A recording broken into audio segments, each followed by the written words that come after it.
My parents denied me $70,000 to save my sick son. They gifted $200,000 to my sister. I sold my house in tears while they celebrated now that they've lost everything in fake investments. They're begging me for help. I just handed them a brochure for the same shelter where I spent the night when I sold my house. It's acute leukemia. We need $70,000 for an experimental surgery, or he won't make it past 2 months. The doctor's words cut through me like ground glass in my throat. I ran to my parents' house. Please, I need you to lend me the money. It's my son. The economic situation is very difficult. We can't divert funds to lost causes. My father didn't even look up from his newspaper. A week later at a family dinner, my sister raised her glass. Let's toast. My parents gave me $200,000 for my real estate project for investments that are actually worthwhile, not like others who just beg for handouts. My world collapsed. My parents clinked their glasses and applauded proudly. I exploded. Your son isn't an investment. He's an expense. My sister smiled venomously. Learn the difference. My father leaned towards me. If you were a man, you would have sold your house by now. I know someone who will pay you in cash without much paperwork. Desperation blinded me. I signed the sale for $87,000 when it was worth $150,000. That night, with a backpack and my soul in pieces, I paid $10 for a bed at a shelter. I slept there to save every penny with $87,000 in my pocket. And the smell of the shelters disinfect and clinging to my clothes. Only one thing was clear to me. Someday they would pay for every tear. 3 days after my son's surgery, when I could barely celebrate that he had survived, my sister sent me a photo. It was her posing in my kitchen with a glass of wine, and the text giving this place a touch of class. Thanks for the upgrade, little brother. My brain refused to process it. What the hell? Impossible. But then I understood something broke inside me, not my spirit. My naivety. I sat down in front of the hospital computer and started searching for the name of the buying company on the sales papers. Global Patrimonial Group AOC. It sounded generic, too perfect. Public records don't lie. The LLC had been created 2 weeks before my father advised me to sell the registered agent, my sister. It had all been an organized family scam. They had mocked my desperation. My blood ran cold. My mind finally cleared. I understood everything. Dad, can I ask you something? I called him that same night.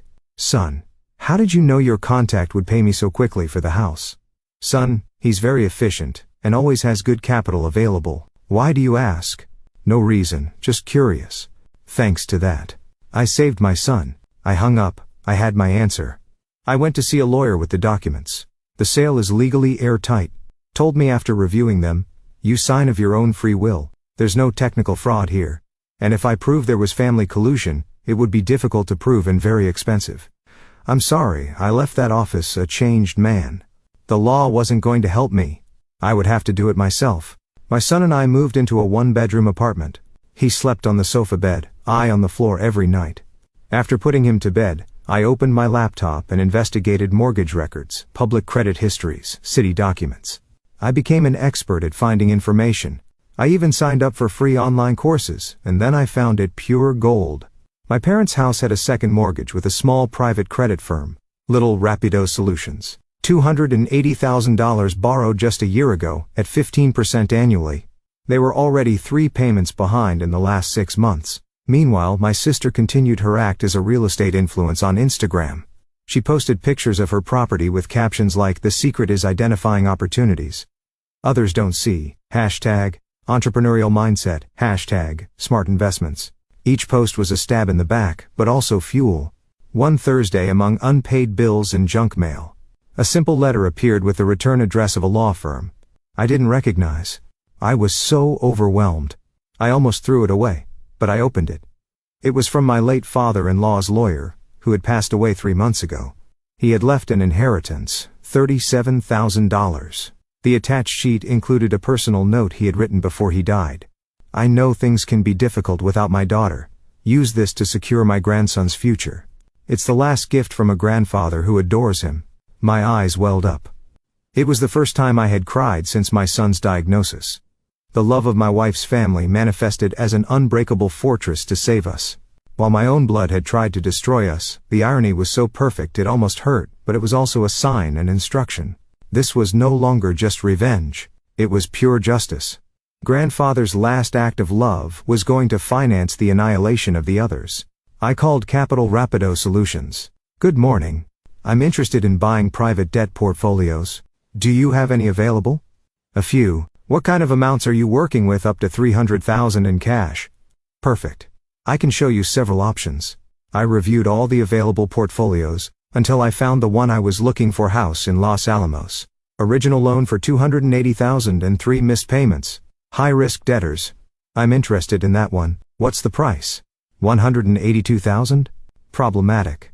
Hence the discount. I'll take it. A week later, I was the new creditor for my parents' mortgage. They had no idea to them. Capital Rapido Solutions was still their lender. But now I controlled their financial destiny. I sat in my apartment that night with my son asleep on the couch and the mortgage documents in my hands. I had become the silent predator, the one who waits patiently. My sister kept posting photos of my old house. My parents continued living as if nothing had happened. None of them knew that the boy they had humiliated and scanned now had the power to destroy their financial world whenever he pleased. But I was in no hurry. Revenge is a dish best served cold, and I had just started cooking every night before sleeping. I reread my father-in-law's note. It's the last gift from a grandfather who adores him. He was right. It was a gift, and I was going to use it exactly as he would have wanted. 2 months after buying the mortgage, I started noticing something strange on my sister's social media. Her posts about smart investments had changed. She was no longer just showing photos of my old house. Now she was talking about a revolutionary AI trading fund that promised returns of 30% per month. My parents trusted my business vision, and now we're all making money while we sleep. Artificial intelligence never rests. Her usual hashtags followed #financial-future and #smart-investments. In the comments I recognized names of cousins, uncles, even my parents' neighbors. How can I join? Do I need a lot of initial capital? I want to invest too. My sister had turned my old house into her sales stage. She organized investment meetings in my former living room where she convinced relatives to put their money into the same fund, where she had poured the initial $200,000 and everything they had taken out by mortgaging my parents' house. The red flag was obvious to anyone with half a brain. Greed is stronger than logic. Then on a Tuesday morning, it all blew up. Breaking: founder of Ponzi scheme that stole $400 million from investors arrested. The headline on the morning news made me spit out my coffee. The photo of the arrested man was the same face I had seen in my sister's posts. Jonathan Black, CEO of Future Trading. His revolutionary fund was a classic Ponzi scheme. The money had completely vanished. My phone started ringing immediately. It was my Aunt Carmen. Did you see the news? Your sister convinced half the neighborhood to invest in that crap. My husband put his retirement savings in $40,000. I hung up and opened Facebook. The massacre had begun. Maria lied to us.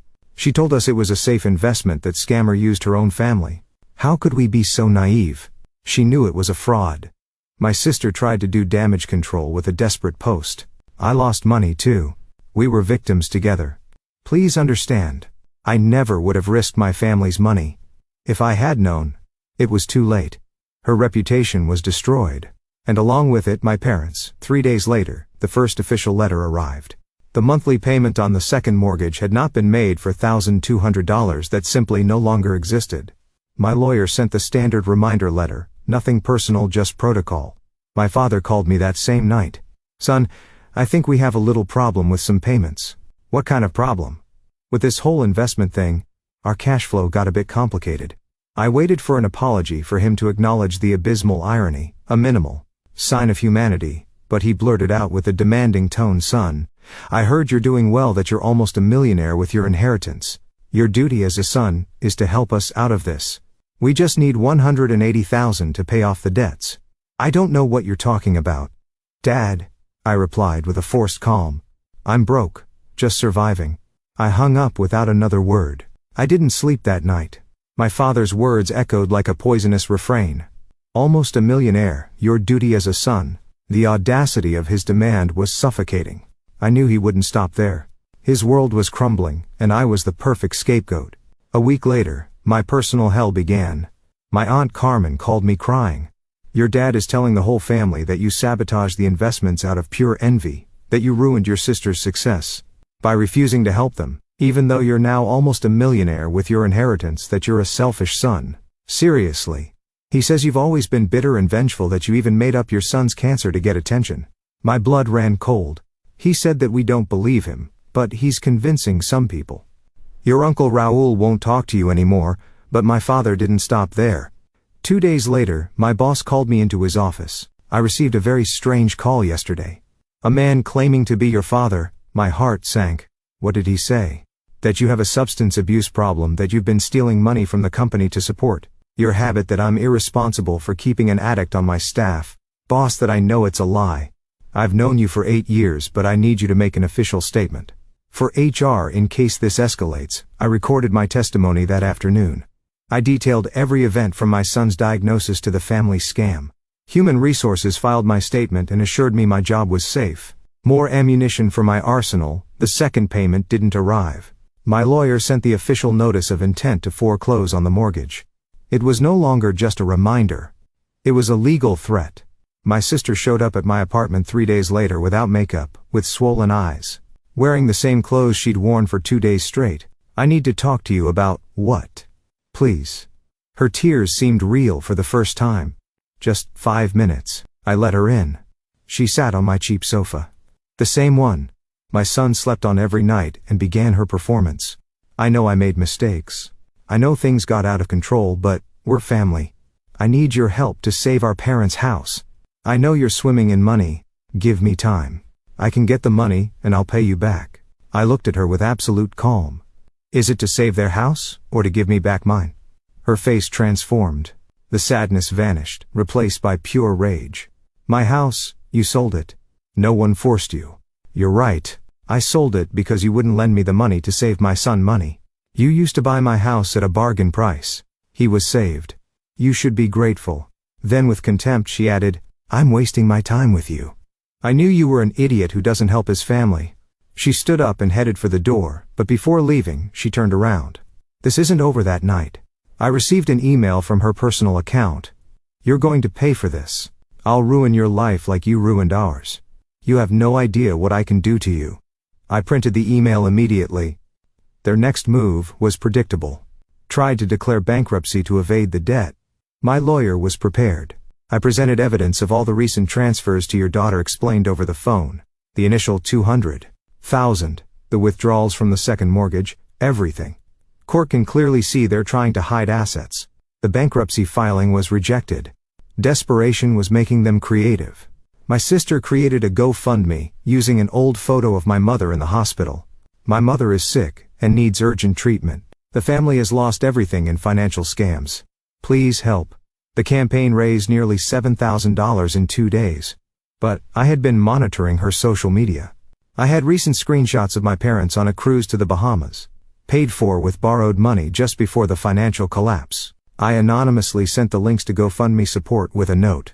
The beneficiaries are committing fraud. Attached is proof of their true financial situation. Campaign was shut down for fraud 24 hours later. The money was returned to the donors. The humiliation within their circle was public.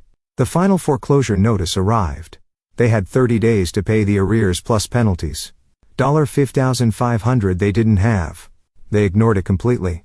On the 31st day, my lawyer obtained the court order to take possession of the property. It was then, upon reviewing the final judicial possession documents, that they stumbled upon the truth. The new creditor wasn't an anonymous firm. It was my name that night, as I reviewed the legal documents with my son. Asleep beside me, my phone vibrated with a voicemail from my sister. Her voice was pure venom. Listen to me, you son of a bitch. If you think you can take our house and get away with it, you're dead wrong. If I can't keep my parents' house, I'm going to make sure social services investigates your unstable lifestyle. A single father living in a crappy apartment obsessed with revenge is clearly not a suitable environment to raise a child. I'm going to take your son from you, just like you want to take the house from us. I saved the audio. Any doubt? I had evaporated completely. This was no longer just about justice for what they did to me. Now they had threatened my son. The game had changed, and I held all the cards. I scheduled the eviction for when they returned from Cancun. My sister couldn't help but post every detail on her stories. I hired the same moving company I used when they threw me out of my house. At 3:47 p.m., the taxi from the airport arrived. I watched them get out. My parents stand and relaxed, my sister carrying duty-free bags. They were laughing about something. They froze like statues when they saw their lives piled up on the lawn. What the? My father ran towards the front door as if it were on fire. He tore off the foreclosure notice that had been nailed to the wood. His hands trembled as he read my name. Can't be I was across the street, leaning against my car, watching in silence like a director watching his favorite movie. My sister saw me first. Her face went from confusion to absolute horror. You. She ran towards me like a mad woman. You're a monster. This is our house. I didn't respond. I just raised my phone, showing her clearly that I was recording. She stopped in her tracks. The neighbors were already peeking out. The whole block had a front row seat to the spectacle. My father approached. His arrogance had completely disappeared. It was your house. He murmured, the house where you grew up. I handed him a manila folder. This was my house too. His hands shook as he opened it. Inside was all the evidence. Fake LLC, the underpriced sale, the threats against my son. It's all in there, I said, with glacial calm. My sister tried to snatch the folder from him. Those are lies. You manipulated everything. How did you manipulate the LLC you created 2 weeks before the sale? Or how did you manipulate Dad to convince me to sell? My father looked at the documents and his face crumbled. Daughter, this is true. Dad, don't believe him. He's making it all up. Papers fell from his hands. You manipulated all of us? No. My sister screamed. He's crazy. He's obsessed with hurting us. Obsessed. I looked directly at her. Like when you said you were an investment and my son was an expense. Or when you threatened to take him from me. My mother, who until then had been in total shock, finally spoke. You threatened to take his son. It was an empty threat. I was angry. I took out my phone. Her own voice filled the street. I'm going to take your son from you. Just like you want to take the house from us. The silence was deafening. My mother looked at her in horror. How could you say that? He's your nephew. I was desperate, Mom. He's taking everything from us. I didn't interrupt her. I didn't take anything from you. You took my house from me when my son was dying. You denied me a loan when you had the money. You celebrated while I slept in a shelter. My father tried one last move. Son, can we fix this? Family is calling your sick grandson of lost 'cause family is making up that I'm an addict, so I get fired from my job. He turned pale. How do you know? My boss told me everything. It's recorded with HR. I showed him my phone again. I have proof of everything you've done to destroy me since you lost the money. My sister collapsed on the curb crying. Now, where are we going to live? I looked at her without an ounce of compassion. I don't know. Maybe you could go to the shelter. It's $10 a night. What? My mother didn't understand the reference. It's where I slept when I sold my house because of you to save every penny for my son's surgery. My father approached me with tears in his eyes. Please forgive us. We made mistakes, but mistakes. I interrupted him. Scanning me was a mistake. Threatening my son was a mistake. Trying to get me fired was a mistake. I pulled a folded brochure from my back pocket. The same one I had been carrying for months, waiting for this moment. I handed it to my father. What is this? A brochure for the shelter? The same place I spent the night when you stole my house from me. He looked at it with trembling hands. You can't be serious as you were when you told me my son wasn't an investment, but an expense. My sister lifted her head, her makeup streaked. You're really going to leave us on the street? Exactly as you left me. The difference is I didn't have a choice. You chose this when you decided to scam me. The neighbors were still watching some recording with their phones. The humiliation was completely public. My father made one last desperate attempt. What if we give you your house back? We could make an exchange. What house? I looked at him in disbelief. The one she already had to sell to cover the losses from the Ponzi scheme. You have nothing left to give back. My sister turned pale. How do you know that? I know everything. I know. You sold it 2 months ago when you ran out of money. I know you lost everything anyway. I looked her straight in the eye. So not only did you lose on your scam, now you've lost this too. My father broke down. He literally collapsed onto the pavement sobbing. I didn't know she had planned everything. I thought it was really an opportunity to help you. Sure. That's why you told me that if I were a man I would have already sold my house. He had no answer. My sister screamed from the curb. You're a psychopath. I didn't respond to her.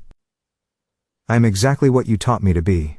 As I drove away, I saw them in the rearview mirror, 3 people who had destroyed their own family for greed, now standing among the wreckage of their lives, not understanding how they had gotten there. Justice had been served, cold, calculated, and completely deserved. Been 8 months since the eviction. I sold the family home immediately with that money and what was left of the inheritance. I bought a new house in a better neighborhood. It has a big yard where my son plays soccer every afternoon. The extended family viscerally hates her. My Aunt Carmen lost $40,000 of her retirement because of her, and now literally crosses the street when she sees her. At the last family birthday, 3 families left when she arrived. The entire neighborhood knows she's the scammer who stole from her own relatives. The lady at the supermarket told me that people turn their backs on her when she goes shopping. The most delicious part is that my own parents privately blame her for everything. If she hadn't been so ambitious, none of this would have happened. My father tells her, according to my cousin, she destroyed the entire extended family out of greed, and now she's completely alone. Not even her own parents fully trust her. My cousin also told me she can't get a job. Apparently, when employers Google her name, the first things that pop up are articles about the Ponzi scheme. My sister harasses me with fake profiles on social media. I systematically block them. It's like playing whack-a-mole with a desperate person. 3 months ago, I received a WhatsApp message from my mother. It was an empty 2-paragraph apology that ended with a request for money for urgent medical expenses. I replied with a single sentence, "I hope you find the help you need." I blocked her last night. I hung a new photo on our living room wall, my son and me at the front door of our new house, smiling. It's the first photo where I genuinely look happy in years. My son doesn't ask about his grandparents. Kids are smarter than we think. He knows that people who hurt him and his dad don't deserve to be in his life.